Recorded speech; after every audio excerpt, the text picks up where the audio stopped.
Hello friends, कैसे हैं आप। जैसा कि आपको पता है कि विंटर की आमद है और यकीनन जो गार्डनिंग करते हैं वो इस चीज़ के बारे में बहुत कॉन्शियस भी होंगे कि कैसे हम विंटर में अपने प्लांट्स की केयर करें। इसीलिए आज मैंने जो टॉपिक सेलेक्ट किया है वो विंटर से रिलेटेड है कि कैसे आप विंटर में अपने प्लांट को फर्टिलाइज़र दे सकते हैं। तो चलें वीडियो को स्टार्ट करते हैं। ज़्यादातर लोग ये कंसीडर करते हैं कि पौधों को सर्दियों में फर्टिलाइज़र की ज़रूरत नहीं होती, लेकिन कुछ फर्टिलाइज़र ऐसे भी हैं जो विंटर सीज़न में पौधों के लिए बहुत ज़रूरी हैं और अगर उनको हम सही मिक़दार में सही वक्त पर फर्टिलाइज़र दें तो प्लांट्स की हेल्थ जो है वो मेंटेन रह सकती है और हम अपने प्लांट को हेल्दी बना सकते हैं। इस वीडियो में मैं आपको बताऊंगी कि कौन से प्लांट को सर्दी में फर्टिलाइज़र की ज़रूरत होती है और कैसे आप फर्टिलाइज़र को डाइल्यूट कर सकते हैं जिससे आपका प्लांट नहीं जलेगा। बहुत से ऐसे प्लांट हैं जिनको विंटर सीज़न में अगर फर्टिलाइज़र दिया जाए तो वो प्लांट के लिए बहुत फ़ायदेमंद साबित होता है। आज जो टॉपिक हम कवर करेंगे उनमें इंडोर प्लांट्स हैं, बल्ब्स हैं, vegetable garden, choosing a winter plant fertilizer, when to fertilize plant in winter। तो चले फ्रेंड्स अपने प्लांट को हेल्दी बनाते हैं और अट्रैक्टिव बनाते हैं, जिसके लिए फर्टिलाइज़र को ऐड करने से पहले मिट्टी को चेक कर लें कि आया मिट्टी में फर्टिलाइज़र की कमी तो नहीं। इसके लिए सॉइल टेस्ट किट भी इस्तेमाल की जा सकती है जिसके ज़रिए आपको फास्फोरस, नाइट्रोजन और पोटाशियम का लेवल जो है वो आसानी से पता चल सकता है। इसके साथ साथ आप सॉइल पीएच का लेवल भी जान सकते हैं। सर्दियों में आप हाउस प्लांट के लिए फर्टिलाइज़र चूज़ कर रहे हैं या नहीं, ये डिपेंड करता है टाइप ऑफ पॉटिंग और फ्रिक्वेंसी ऑफ वाटरिंग पर। वो प्लांट्स जो माइल्ड विंटर क्लाइमेट में होते हैं या विंडो के करीब हो रहते हैं ब्राइट सनलाइट में, ऐसे प्लांट्स को ज़्यादा पानी की ज़रूरत होती है, जिसका मतलब है कि न्यूट्रिएंट्स बहुत जल्दी मिट्टी में फ्लश आउट हो जाते हैं। अगर आप अपने प्लांट को विंटर में हफ्ते में 1 या 2 बार पानी देते हैं तो उसके लिए आप यूज़ कर सकते हैं वीक फर्टिलाइज़र सॉल्यूशन, जो आप अपने उसको जो है डाइल्यूट कर सकते हैं बाय एटलीस्ट 50% वाटर के साथ। दूसरी तरफ अगर वेदर वार्म है, गर्म है, तो आप के लिए अगर न्यू ग्रोथ अगर आपको नज़र आ रही है किसी भी प्लांट की, तो आप उसकी फीडिंग को इंक्रीज़ कर सकते हैं।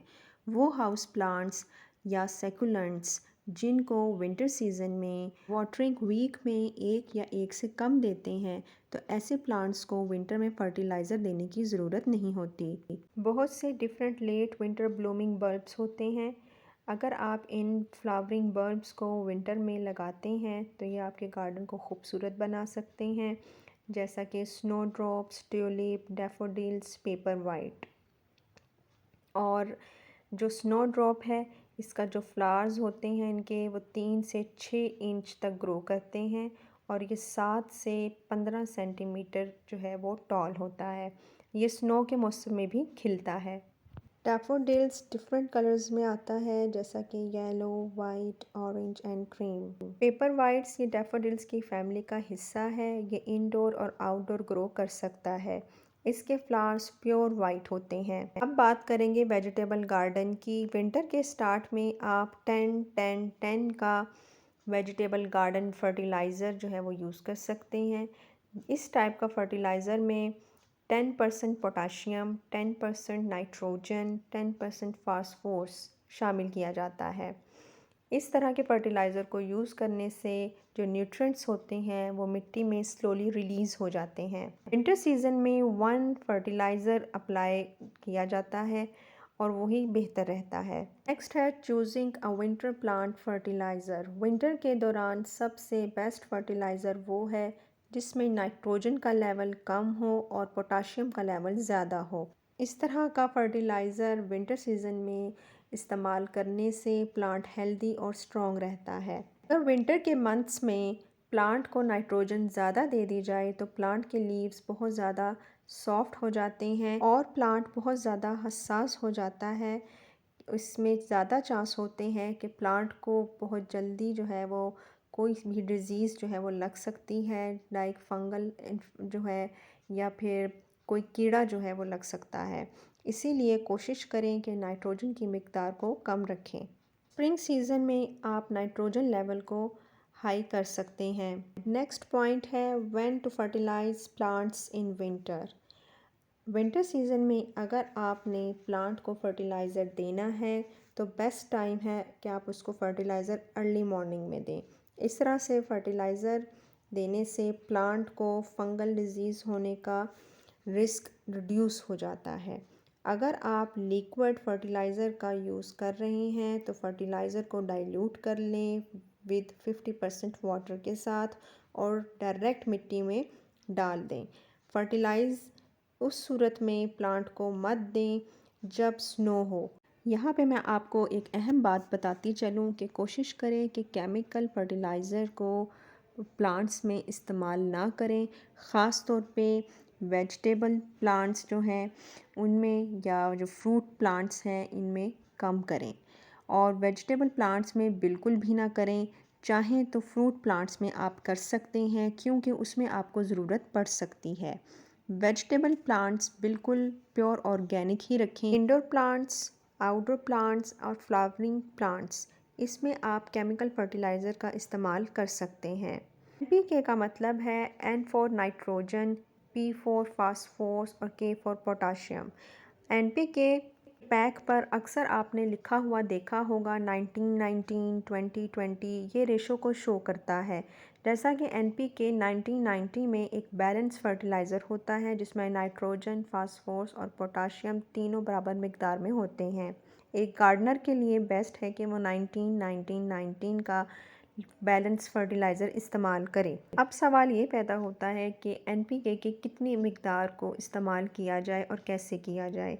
वैसे तो 1 स्पून को 1 लीटर पानी में डाला जाता है, मगर जो बिगनर हैं जिन्हें फर्टिलाइज़र, जो केमिकल फर्टिलाइज़र का अंदाज़ा नहीं है, अभी इतना उन्होंने इस्तेमाल नहीं किया, इसके बारे में उनको नॉलेज नहीं है, तो उसके लिए ज़रूरी है कि वो उसको स्टार्ट में जो है आधा स्पून 1 लीटर पानी में डालें। इस तरह से कुछ अरसा जब इसको वो यूज़ करते रहेंगे तो उनको अंदाज़ा हो जाएगा और वो फिर मिकदार को आहिस्ता आहिस्ता बढ़ाते जाएं। एनपीके का स्प्रे आप पत्तियों पर भी कर सकते हैं और इसका ज़्यादा इस्तेमाल जो है वो आप इंडोर, आउटडोर और decorative plants and bonsai plants में आप कर सकते हैं, जैसा कि मैं बता चुकी हूँ पहले भी। और इसका मुसलसल इस्तेमाल जो है उससे आपको एक बहुत अच्छा रिज़ल्ट जो है वो सामने आएगा। अब बात करेंगे हम डीएपी। जैसा कि आपने इसका नाम जो है वो सुना होगा जो गार्डनिंग करते रहते हैं, और डीएपी की फुल फॉर्म जो है वो है डाई अमोनियम फास्फेट। सर्दियों के लिए ये फर्टिलाइज़र काफ़ी अच्छा है। सर्दियों में होने वाली फसलों और खेतों में भी इसका इस्तेमाल किया जाता है। नाइट्रोजन इसमें 18% है और फास्फोरस इसमें 46% है। ये सॉइल में नमी को बनाए रखता है।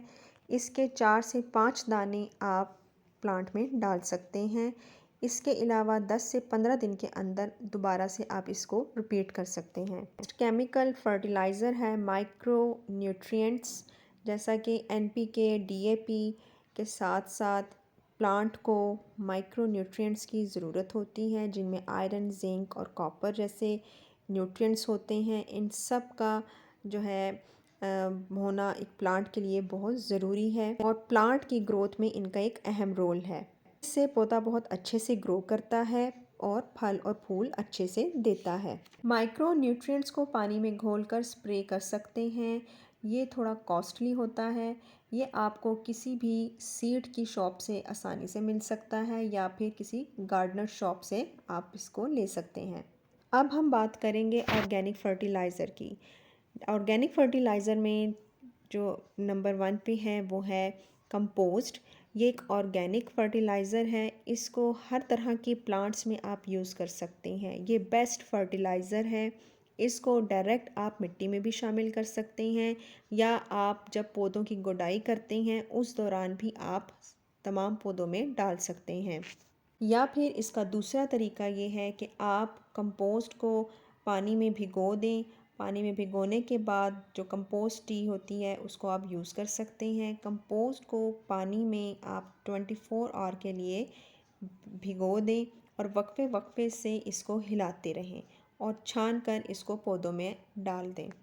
पोस्ट जो है वो आप गोबर की भी ले सकते हैं, पत्तियों से आप बना सकते हैं, किचन वेस्ट से बना सकते हैं, जिनमें आप प्याज के छिलके हैं आप उनका इस्तेमाल कर सकते हैं, चाय की पत्ती है उसको आप यूज़ कर सकते हैं, अंडों के छिलकों को आप यूज़ कर सकते हैं।